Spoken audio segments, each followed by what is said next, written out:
जगेदं सदजमसदजेदं श्रीसहाजं भजेयम् ನಮಸ್ಕಾರ ಗುರುಗಳಿಗೆ. अंजनाद्विजयेन विराजितम् अजितप्रीतिजनकं भजेऽहं विजयध्वजं तपस्वाध्याय शुश्रूषा कृष्णपूजारतं मुनिं विश्वेशमिष्टदं वन्दे परिम्राट् चक्रवर्तिनं श्रीगुरुभ्यो नमः।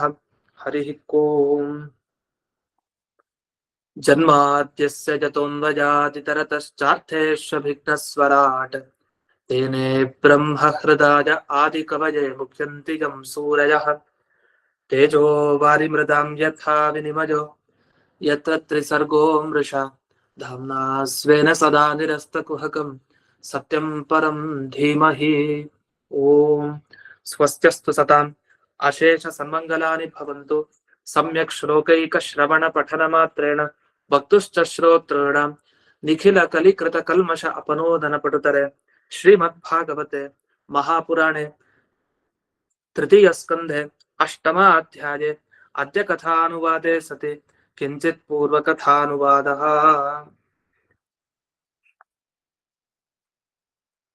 ಭಗವಂತ ಜೀವರ ಜೊತೆಗಿರ್ತಾನೆ, ಆದ್ರೆ ಜೀವರಿಗೆ ಯಾವ ದುಃಖ ಆಗುತ್ತೋ ಅದು ಅವನಿಗಾಗಲ್ಲ.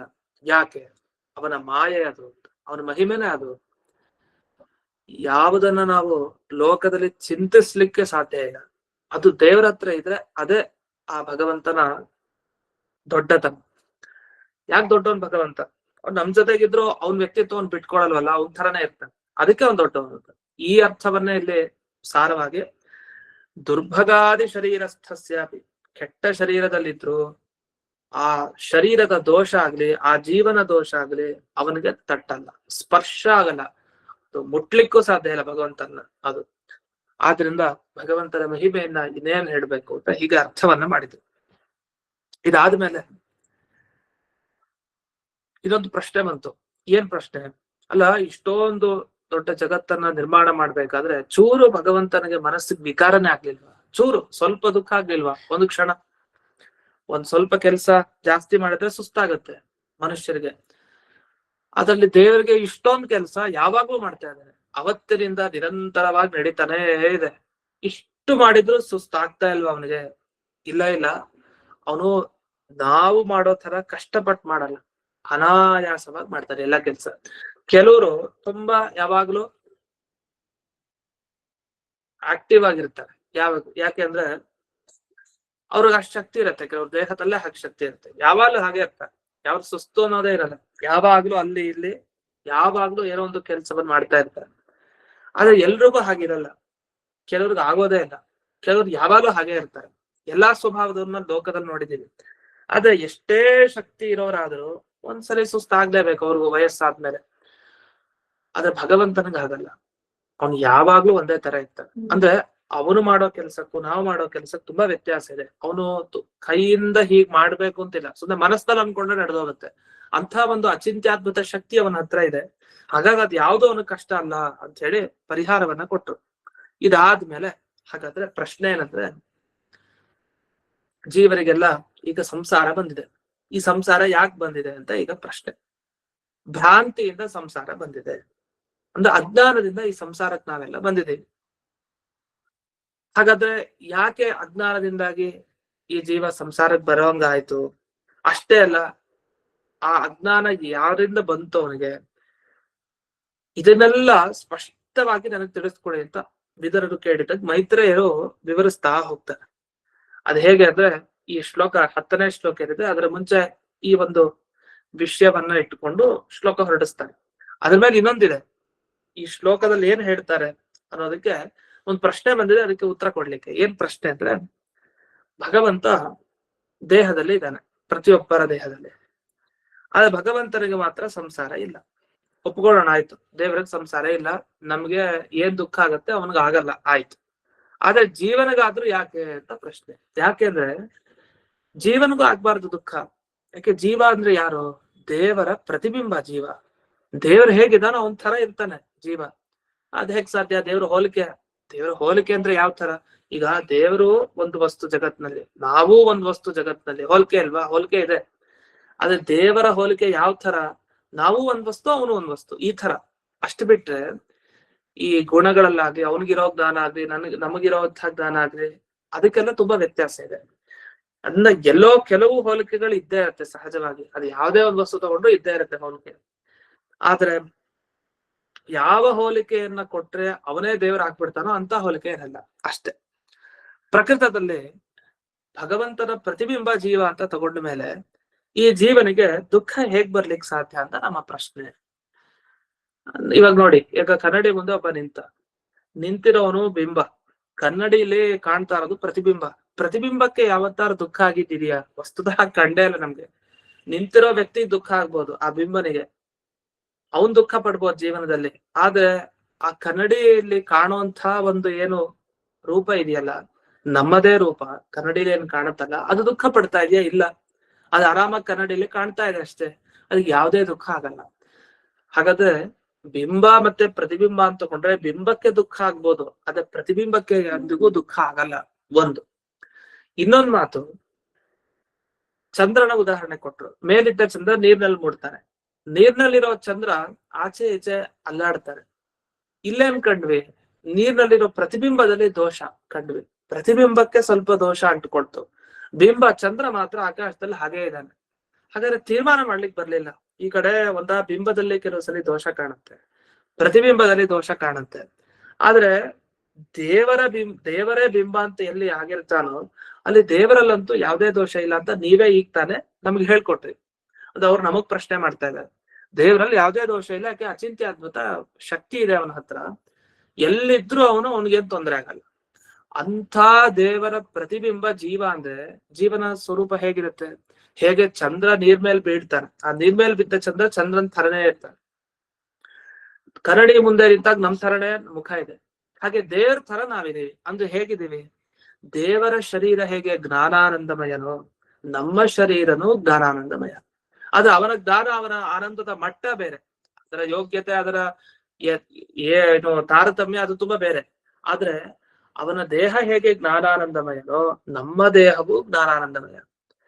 ಅದನ್ನ ನಾವು ಸ್ವರೂಪ ದೇಹ ಅಂತ ಹೇಳ್ತೀವಿ. ನಮ್ಮ ಸ್ವರೂಪ ದೇಹ ಪಡೆಯೋದೇ ನಿಜವಾಗಿ ಜೀವನದ ಪ್ರಮುಖ ಉದ್ದೇಶ. ಈ ಹೊರಗಿನ ದೇಹ ಹೋಗ್ಬೇಕು, ಆ ಒಳಗಿನ ಆ ಲಿಂಗ ದೇಹ ಇಲ್ಲ ಭಂಗ ಆಗಿ ನಮ್ಮ ಸ್ವರೂಪ ಏನಿದೆ ಅದು ನಮಗೆ ತೋರ್ಬೇಕು. ಅವಾಗ್ಲೇ ನಮ್ಗೆ ಮೋಕ್ಷ ಸಿಕ್ತು ಅಂತ ಅರ್ಥ. ಆ ಸ್ವರೂಪ ದೇಹವನ್ನ ಪಡಿಲಿಕ್ಕೋಸ್ಕರ ಈ ಕಷ್ಟ ಎಲ್ಲ ಪಡ್ಬೇಕು ಸಂಸಾರದಲ್ಲಿ. ಆದ್ರೆ ಸ್ವರೂಪ ದೇಹ ಅದು ಚೆನ್ನಾಗಿದೆ, ಅದು ಭಗವಂತನ ಪ್ರತಿಬಿಂಬ ಚೆನ್ನಾಗಿದೆ, ಬಿಂಬದ ಥರನೇ. ಆದ್ರೆ ಯಾಕೆ ಈ ದುಃಖ ಹಾಗಾದ್ರೆ ಅಂತ ಪ್ರಶ್ನೆ. ಅಂದ್ರೆ ಈ ಸಂಸಾರದಲ್ಲಿ ಇಂಥ ಒಳ್ಳೆ ದೇಹವನ್ನ ಒಳಗಡೆನೆ ಇಟ್ಕೊಂಡು ಜೀವ ಯಾಕೆ ಇಷ್ಟೊಂದು ದುಃಖ ಪಡ್ತಾ ಇದ್ದಾನೆ ಈ ಸಂಸಾರದಲ್ಲಿ? ಇದಕ್ಕೇನ್ ಕಾರಣ ಅಂದ್ರೆ ಅದಕ್ಕೆ ಒಂದು ಅಜ್ಞಾನ ಇದೆ. ಹಾಗಾಗಿ ಈ ಜೀವ ತಾನು ದುಃಖ ಪಡ್ತಾ ಇದ್ದಾನೆ ಅಂತ ತಿಳಿಸ್ತಾರೆ. ಅದೇನು ಅಂತ ನೋಡೋಣ. 10ನೇ ಶ್ಲೋಕ. ಯಥಾರ್ಥೇನ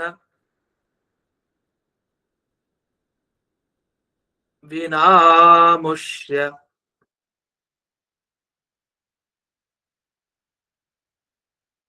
ಪುಂಸ ಆತ್ಮ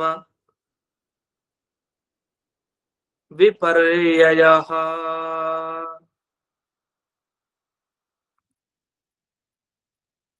ಪ್ರತೀಯತೆ ಉಪದ್ರಷ್ಟುಃ ಸ್ವಶಿರತ್ ಸ್ಥೇದನಾದಿಕಃ.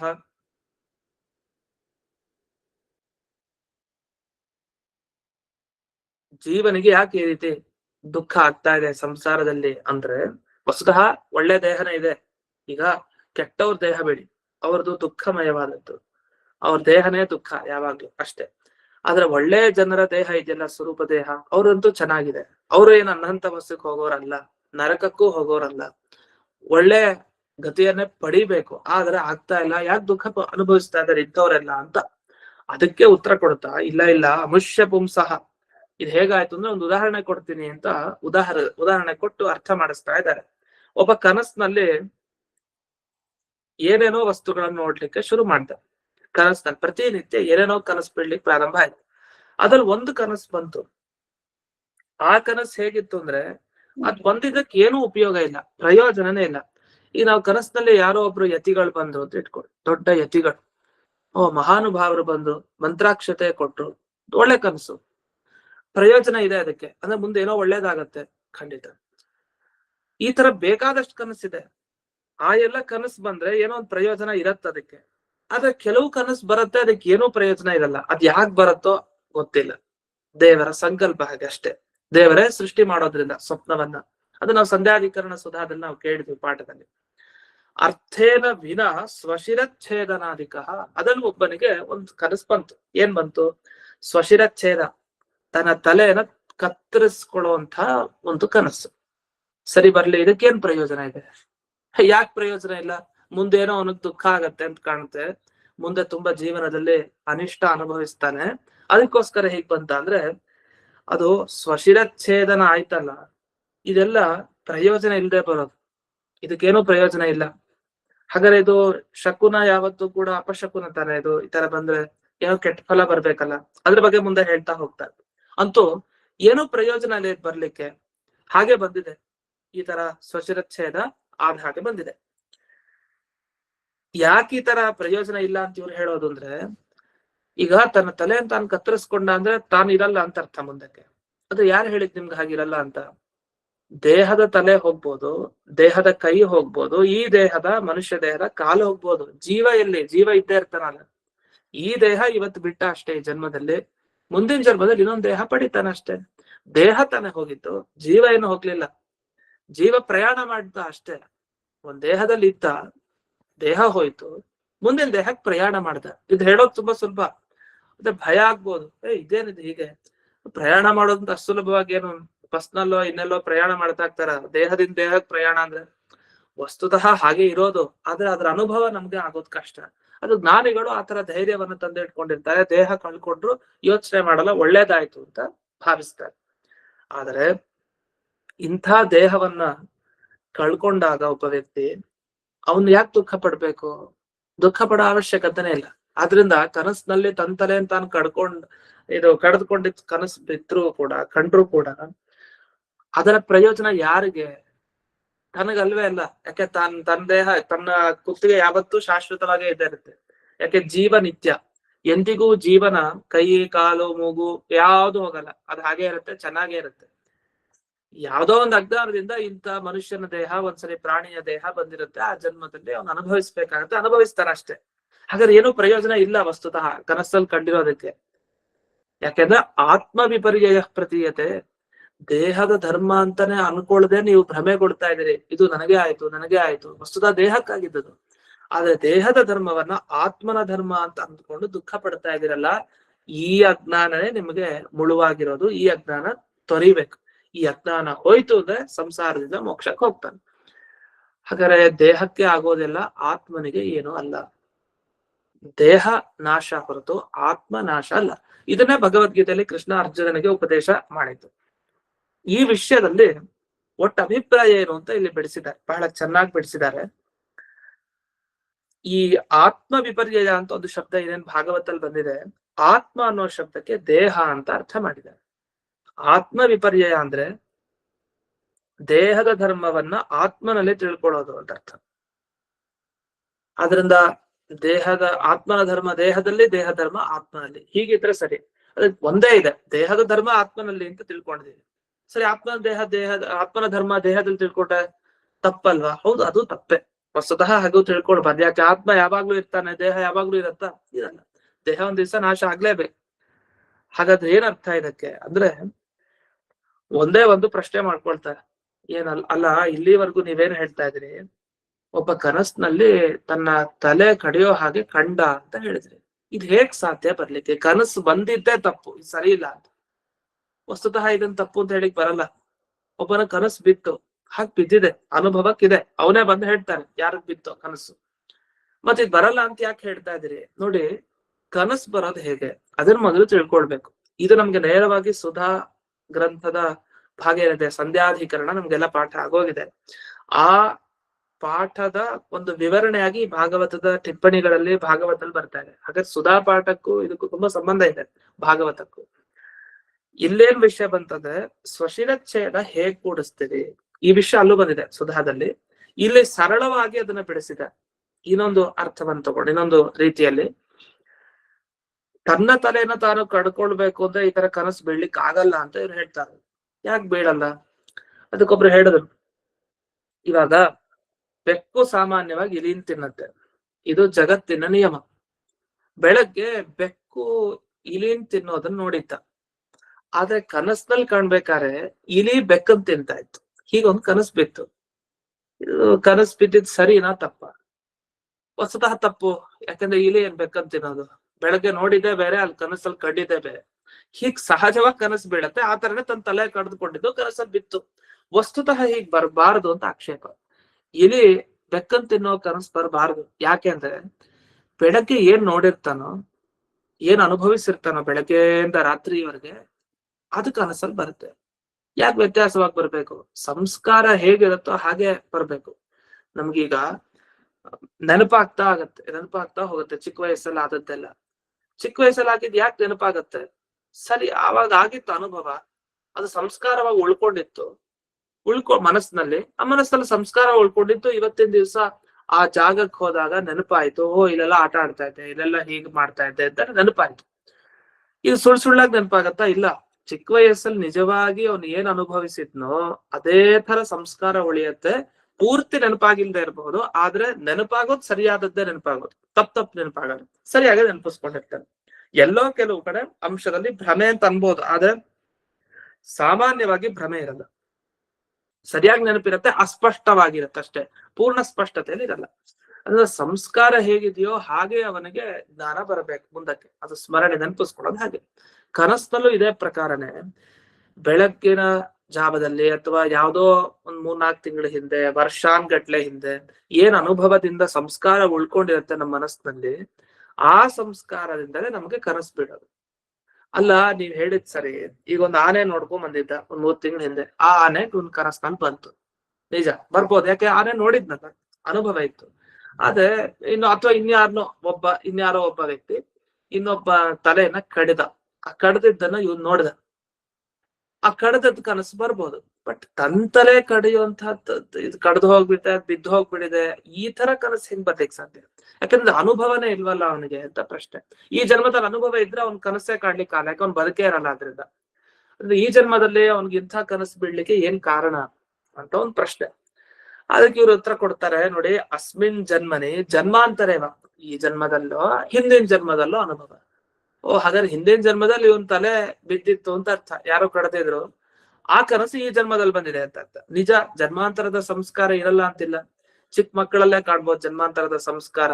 ಹಾಗಾಗಿ ಅದೆಲ್ಲ ಒಪ್ಲೇಬೇಕು, ಅದನ್ನೆಲ್ಲ ಖಂಡನೆ ಮಾಡ್ಲಿಕ್ಕೆ ಆಗಲ್ಲ. ಅದ್ರ ಬಗ್ಗೆ ಸುಧಾದಲ್ಲಿ ಚೆನ್ನಾಗೇ ಹೇಳಿದ್ದಾರೆ ವಿಷಯಗಳನ್ನ. ಆದ್ರೆ ಜನ್ಮಾಂತರದಲ್ಲಿ ಇವನಿಗೆ ತಲೆ ಕಡ್ದಿದ್, ಯಾರೋ ಬಂದು ಕಡ್ದಿದ್ರು ಅಂತ ಹೇಗ್ ಸಾಧ್ಯ? ಸ್ವಶಿರ ಛೇದ ಆಗಿದೆ ಅನ್ನೋದೇ ಹೇಗೆ? ಅದು ನೀವು ಕಲ್ಪನೆ ಮಾಡ್ತಾ ಇದ್ರಿ, ಹಾಗಾಗಿರ್ಬೇಕು ಅಂತೇನಿಲ್ವಲ್ಲ. ಅಲ್ಲ, ಹಾಗಾಗಿದ್ದಕ್ಕೆ ಈ ಕನಸು ಬರ್ತಾ ಇರೋದು ಅಂತ ಒಂದು ವಾದ ಮಾಡಿದ್ರು. ಅಷ್ಟೇ ಅಲ್ಲ, ಶಿರಚ್ಛೇದ ಸ್ಕಂದಾರೋಹಣಂಬ ದೃಷ್ಟ, ಇನ್ನೊಬ್ಬರ ಒಂದ್ ಕನಸು ಬಂತಂತೆ. ಇದು ಅಸಂಭವ. ಯಾವ್ದೋ ನಮ್ಮ ತಲೆ ಬಿದ್ದ ಹಾಗೆ ನಮಗೆ ಕನಸು ಬೀಳೋದು ಇದೇ ಜನ್ಮದಲ್ಲಿ, ಅದು ಇದೇ ದೇಹ. ಹೋದ್ ಜನ್ಮದಲ್ಲಿ ಇದೇ ದೇಹ ಬಂದಿತ್ತಾ? ಇಲ್ವಲ್ಲ. ಕನಸಿನಲ್ಲಿ ಈ ಸದ್ಯಕ್ಕೆ ನಮ್ಮ ಮನುಷ್ಯ ದೇಹ ಏನಿದೆ, ಈ ದೇಹದ ಈ ಮುಖ ಬೀಳತ್ತೆ ಕೆಳಕ್ಕೆ, ಆ ಕನಸು ಬಂತು. ಇದನ್ನ ಜನ್ಮಾಂತರದ ಕನಸು, ಜನ್ಮಾಂತರದಲ್ಲಿ ಇರೋ ಸಂಸ್ಕಾರ ಅನುಭವ ಅಂತ ಹೆಂಗ್ ಹೇಳ್ಬೇಕು? ಹೋದ್ ಜನ್ಮದಲ್ಲಿ ಈ ದೇಹ ಹೇಗ್ ಬರ್ಲಿಕ್ಕೆ ಸಾಧ್ಯ? ಈ ಜನ್ಮದಲ್ಲಿ ದೇಹ ಬಂದಿದೆ. ಹಾಗಾಗಿ ಅನುಭವ ಆ ತರ ಇದೆ ಅಂತ ಹೇಳೋದೇ ಕಷ್ಟ. ಅದರಿಂದ ಅಂಥ ಅನುಭವ ಇಟ್ಕೊಂಡು ಅದೇ ಅನುಭವ ಈ ಜನ್ಮದಲ್ಲಿ ಆ ಸಂಸ್ಕಾರ ರೂಪೇಣ ಇತ್ತು, ಅದು ತೋರ್ತಾ ಇದೆ, ನಮ್ಮ ತಲೆ ಬಿದ್ದ ಹಾಗೆ ನಮಗೆ ಕನಸು ಬಂತು ಅಂತ ಅದನ್ನಾದ್ರೂ ಹೇಳುತ್ತೆ.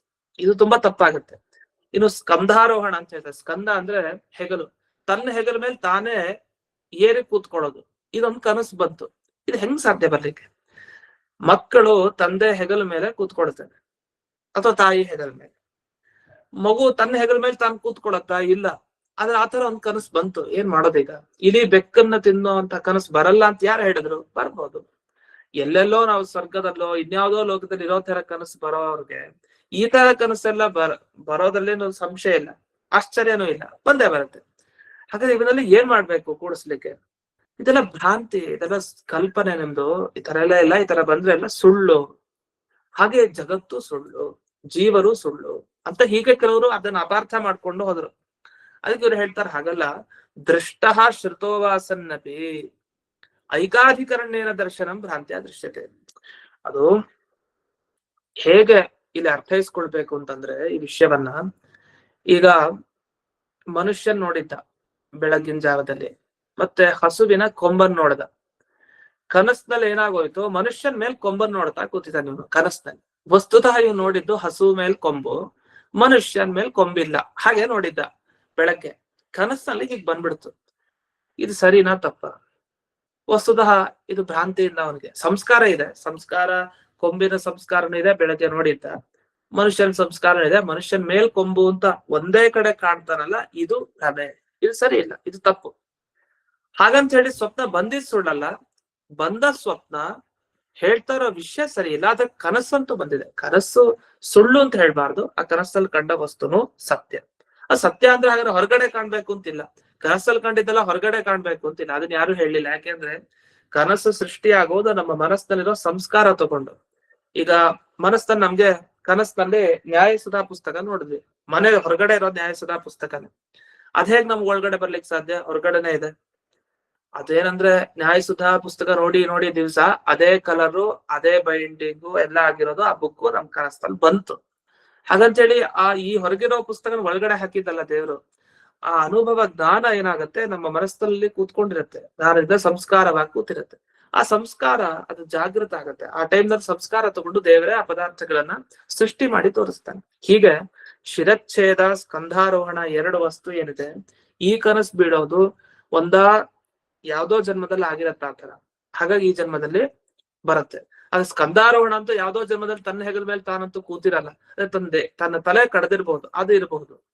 ಆದ್ರೆ ಈ ಜನ್ಮದಲ್ಲಿ ಒಬ್ಬ ಹೇಳ್ತಾನೆ, ನೋಡು ನಿನ್ ತಲೆ ಮೇಲೆ ನೀನೇ ಕೂತಿದ್ಯಾ, ನಿನ್ ಹೆಗಲ ಮೇಲೆ ನೀನೇ ಕೂತಿದ್ಯಾ. 1000 ಸರಿ ಹೇಳಿ ಹೇಳಿ ಏನಂತ ಕೇಳಿ ಕೇಳಿ ಅಲ್ಲಿ ಬಂದ್ಬಿಡತ್ತೆ ಕನಸ್ನಲ್ಲಿ. ನಾವು ಎಷ್ಟೋ ಬಾರಿ ನೋಡಿರ್ಬೇಕು ಅಂತ ಇಲ್ಲ, ಅದು ಕೇಳಿ ಕೇಳಿ ಕೇಳಿ ಒಬ್ರು ಬಾಯಿಂದ ನಮ್ಗೇನಂತ ಆತರ ಅನುಭವ ಆಗಿ ನಾವು ಕನಸಲ್ಲಿ ನೋಡೇ ಬಿಡ್ತೀವಿ ಅಂತ ವಸ್ತುನ. ಈ ತರ ಆಗೋದ್ ಸಹಜ. ಹಾಗಾಗಿ ತ್ವದೀಯಂ ಶಿರಶ್ಚಿನತು, ನಿನ್ ತಲೆ ಕಡ್ದು ಹೋಗ್ಲಿ, ನಿನ್ ತಲೆ ಬೀಳ್ಲಿ ಅಂತ 1000 ಸರಿ ಬೈದ. ಆಮೇಲೆ ನಿನ್ನ ಹೆಗರ ಮೇಲೆ ನೀನೇ ಕೂತು ಹಾಗೆ ಹೀಗೆ ಅಂತ ಇನ್ನೇನೋ ಅಂದ. ನೀನ್ ಕೇಳಿ ಕೇಳಿ ಏನಾಗೋಯ್ತು, ಅದ್ರ ಸಂಸ್ಕಾರ ಮನಸ್ಸಿನಲ್ಲಿ ಇತ್ತು, ಅವನ ಕನಸಲ್ಲೂ ಅದನ್ನೇ ನೋಡ್ದ. ಆದ್ರೆ ದರ್ಶನಂ ಭ್ರಾಂತ್ಯ ದೃಶ್ಯತೆ, ಇದೆಲ್ಲ ಭ್ರಾಂತಿಯಿಂದ ನೋಡಿದ್ದೆ. ಇದೆಲ್ಲ ಯಾಕೆ ಈಗ ಭಾಗವತದಲ್ಲಿ ಬರ್ತಾ ಇದೆ ಅಂದ್ರೆ ಲಿಂಕ್ ಇದೆ ಹಿಂದಕ್ಕೆ. ಯಾಕೆಂದ್ರೆ ಈ ಶ್ಲೋಕದಲ್ಲಿ ಬಂದಿದ್ದೆ, ಜೀವನಿಗೆ ಯಾಕೆ ಸಂಸಾರ ಬಂದಿದೆ, ಅವನ್ ಯಾಕೆ ಈ ದುಃಖ ಅನುಭವಿಸ್ತಾ ಇದ್ದಾನೆ, ದೇವರ ಪ್ರತಿಬಿಂಬ ತಾನೆ ಅವನು, ಅವನ ದೇಹ ಚೆನ್ನಾಗಿದೆಯಲ್ಲ, ಜ್ಞಾನಾನಂದಮಯ ದೇಹ, ಯಾಕೆ ದುಃಖ ಅನುಭವಿಸ್ಬೇಕು ಅಂತ ಪ್ರಶ್ನೆ. ಅದಕ್ಕೆ ಇವರು ಕನಸಿನಲ್ಲಿ ಒಂದು ಉದಾಹರಣೆ ಕೊಡ್ತೀವಿ ಅಂತ ಶುರು ಮಾಡಿದ್ರು. ಕನಸಿನ ಬಗ್ಗೆ ವಿವರಿಸ್ತಾ ಇದ್ದಾರೆ. ಇದೆಲ್ಲ ವಿಜಯಧ್ವಜ ತೀರ್ಥರ ಟಿಪ್ಪಣಿಲಿ ವಿಷಯ ನಾ ಹೇಳ್ತಾ ಇರೋದೀಗ. ಮುಂದಕ್ಕೇನ್ ಹೇಳಿದ್ರಲ್ಲಿ, ತದ್ದರ್ಶನಂಚ ನ ಪ್ರಯೋಜನವತ್. ಈಗ ಈ ತನ್ನ ಹೆಗಲ ಮೇಲೆ ತಾನು ಕೂತಿದ್ದಾಗ್ರಿ, ತನ್ನ ತಲೆ ಕಡ್ದಿದ್ದಾಗ್ರಿ, ಇದಕ್ಕೆ ಏನಾದ್ರೂ ಪ್ರಯೋಜನ ಇದೆ? ಏನು ಪ್ರಯೋಜನ ಇಲ್ಲ. ಅದನ್ನೇ ನಾವ್ ಹೇಳಿದ್ದು, ಇದಕ್ಕೇನೂ ಪ್ರಯೋಜನ ಇಲ್ಲದೇನೆ ಬಂದಿದೆ ಕನಸು. ಹಾಗಲ್ಲ, ಕನಸೇ ಸುಳ್ಳು, ಸುಳ್ಳು ಅಂದ್ಮೇಲೆ ಯಾಕೆ ಅಷ್ಟೊಂದು ವಿಚಾರ ಮಾಡ್ತೀರಿ? ಸುಳ್ಳಲ್ಲ, ಕನಸನ್ ಸುಳ್ಳು ಅಂತ ಹೇಳ್ಬೇಡಿ. ಯಾಕೆ? ಅರ್ಥಕ್ರಿಯಾಕಾರಿತ್ವ, ಅದರಿಂದ ಪ್ರಯೋಜನ ಆಗಿದೆ ಎಷ್ಟೋ ಜನಕ್ಕೆ. ದೊಡ್ಡ ಯತಿಗಳು, ಒಳ್ಳೆ ದಾನಿಗಳು ಕನಸಲ್ಲಿ ಬಂದ್ರು ಅಂದ್ರೆ ಸೂಚನೆ ಕೊಟ್ಟಿರ್ತಾರೆ. ಅದ್ರ ಪ್ರಕಾರ ಮಾರನೇ ದಿವಸ ಬೆಳಗ್ಗೆ ಹೋದ್ರೆ ಅಲ್ಲಿ ಸಿಗತ್ತೆ, ಅದು ಸೂಚನೆ ಆಗಿರುತ್ತೆ. ಅದು ಖಂಡಿತ ಅದು ಸರಿಯಾದದ್ದೇ. ಹಾಗಾದ್ರೆ ಸೂಚಕ ಯಾವತ್ತು ಕನಸದಲ್ಲಿ ಬರೋದನ್ನ ಸೂಚಕ ಅಂತ ಕರಿತೀವಿ. ಅದು ಮುಂದೆ ಆಗುವಂತಹ ಕೆಟ್ಟ ಪರಿಣಾಮನೋ ಒಳ್ಳೆ ಪರಿಣಾಮನೋ ಅದನ್ನ ತಿಳಿಸುವಂತದ್ದು. ಅದೇ ಕೆಲವು ಕನಸು ಮಾತ್ರ, ಎಲ್ಲನೂ ಅಲ್ಲ. ಅದ್ರಲ್ಲಿ ಬೇರೆ ಬೇರೆ ವಿಷಯಗಳಿದೆ, ಪುರಾಣಗಳೆಲ್ಲ ವಿಸ್ತಾರವಾಗಿದೆ ಅದ್ರ ಬಗ್ಗೆ. ಅಂತೂ ಕನಸು ಸುಳ್ಳು ಅಂತ ಹೇಳೋ ಹಾಗಿಲ್ಲ. ಯಾಕಂದ್ರೆ ಕನಸಲ್ಲಿ ಕಾಣುವ ವಸ್ತು ಮುಂದೆ ಆಗುವ ಫಲಗಳನ್ನು ನಮಗೆ ಸೂಚನೆ ಮಾಡುತ್ತೆ. ಇದ್ರ ಬಗ್ಗೆ ವೇದವ್ಯಾಸರು ಬ್ರಹ್ಮಸೂತ್ರದಲ್ಲಿ ಹೇಳಿದ್ದಾರೆ ಅಂತ ಆ ಬ್ರಹ್ಮಸೂತ್ರದ ಲಿಂಕ್ ಕೊಡ್ತಾರೆ. ಇದು ಎಲ್ಲಿ ಬಂದಿತ್ತು? ಸಂಧ್ಯಾಧಿಕರಣದಲ್ಲೇ ಬಂದಿತ್ತು. ಓಂ ಸೂಚಕಶ್ಚ ಹಿ ಶ್ರುತೆ ಆಚಕ್ಷತೆ ಚ ತದ್ವಿದಃ ಓಂ ಇತಿ ಸೂತ್ರ. ಅದು ಸೂಚಕ ಅಂತ ಕರಿತೀವಿ ಕನಸನ್ನ. ಸೂಚಕರು ನಮ್ಗೆ ಹೇಳ್ಕೊಡೋರು, ಸೂಚನೆ ಮಾಡೋರು, ಇದಾಗತ್ತೆ ಹುಷಾರು ಅಂತ ಹೇಳ್ತಾರಲ್ಲ, ಹಂಗೆ ಕನಸದಲ್ಲಿ ಬರೋದೆಲ್ಲ ಸೂಚಕ ನಮಗೆ. ಈ ನವಗ್ರಹಗಳೆಲ್ಲ ನಮಗೆ ದುಷ್ಟ ಅಥವಾ ಒಳ್ಳೆಯದಕ್ಕೆ ಸೂಚಕ, ನವಗ್ರಹಗಳು ಅಂತ ಹೇಳ್ತೀವಲ್ಲ ಆ ತರ. ಅಂತೂ ಕನಸನ್ನ ಸುಳ್ಳು ಅಂತ ಹೇಳೋಂಗಿಲ್ಲ, ಸ್ವಪ್ನ ಸುಳ್ಳಲ್ಲ. ಯಾಕಂದ್ರೆ ಸ್ವಪ್ನದ ಕೆಲಸಗಳಾಗಿದೆ. ಆದ್ರೆ ಸ್ವಶಿರಚ್ಛೇದ ಸುಳ್ಳಲ್ವಾ? ಅದು ಸುಳ್ಳಲ್ಲ. ಸಂಸ್ಕಾರದಿಂದ ದೇವರು ಸೃಷ್ಟಿ ಮಾಡಿತ್ತು. ಈ ಹೊರಗಡೆ ರಕ್ತ ಮಾಂಸದಿಂದ ಇರುವಂತಹ ದೇಹದ ಆ ಕುತ್ತಿಗೆ ಅಲ್ಲ ಅದು. ಅದು ಕನಸಿನಲ್ಲಿ ಕಾಣೋದು ನಮ್ಮ ಮನಸ್ಸಿನಲ್ಲಿರೋ ಸಂಸ್ಕಾರದ ಮೂರ್ತಿ. ಅದು ಮಣ್ಣಿಂದ ಗಣಪತಿ ಮೂರ್ತಿ ಮಾಡ್ಲಿಕ್ಕೂ ಕನಸಿನಲ್ಲಿ ನಾವು ಗಣಪತಿ ಮೂರ್ತಿ, ಮಣ್ಣಿನ ಗಣಪತಿ ಮೂರ್ತಿ ನೋಡೋದಕ್ಕೆ ವ್ಯತ್ಯಾಸ ಇದೆ. ಯಾಕೆ? ಕನಸಿನಲ್ಲಿ ಕಂಡ ಗಣಪತಿ ಮೂರ್ತಿ ಅದ್ ಮಣ್ಣಿನ ಮಾಡಿದ್ದಲ್ಲ, ಅದು ನಮ್ಮ ಮನಸ್ಸಿನ ಸಂಸ್ಕಾರದಿಂದ ಮಾಡಿದ್ದು. ಅದ್ ನಾವು ಮಾಡಿದ್ದಲ್ಲ, ದೇವ್ರು ಮಾಡಿದ್ದು. ಹೊರಗಡೆ ಗಣಪತಿ ಅದ್ ಮಣ್ಣಿನ ಮಾಡಿತ್ತು, ಆದ್ರೆ ಕಂಡಿದ್ದು ಮಣ್ಣಿನ ಗಣಪತಿನ ಕನಸಿನಲ್ಲಿ. ಆದ್ರೆ ಅದಕ್ಕೆ ಕಾರಣ ಬೇರೆ, ಇದಕ್ಕೆ ಕಾರಣ ಬೇರೆ. ಅದು ನಮ್ಮ ಸಂಸ್ಕಾರ ಮನಸ್ಸಿನಲ್ಲಿ ಏನಿದೆ ಅದು ಹೇಗ್ ಬರುತ್ತೋ ಅದಕ್ಕನುಗುಣವಾಗಿ ಕನಸುಗಳಿದೆ ಅಂತ ಇಷ್ಟೆಲ್ಲ ವಿಷಯ ಬರ್ತಾ ಇದೆ. ಇದರಿಂದ ಕೊನೆಗೆ ಎಲ್ಲಿ ಲಿಂಕ್ ಇದನ್ನ ತಗೊಂಡು ಹೋಗ್ತಾರೆ ಅನ್ನೋದು ಬಹಳ ಮುಖ್ಯ. ಅದೇನು ಅನ್ನೋದನ್ನ ಮತ್ತೆ ನಾಳೆ ದಿವಸ ನೋಡೋಣ ಅಂತ ಹೇಳ್ತಾ ಇಂದಿನ ಪಾಠವನ್ನ ಗುರುವಂತರ್ಗತ ವ್ಯಾಸತೀರ್ಥ ಗುರುವಂತರ್ಗತ ಭಾರತೀಯ ಶ್ರೀಮನ್ಮೂಲ ಅರ್ಪಣೆ ಮಾಡಿ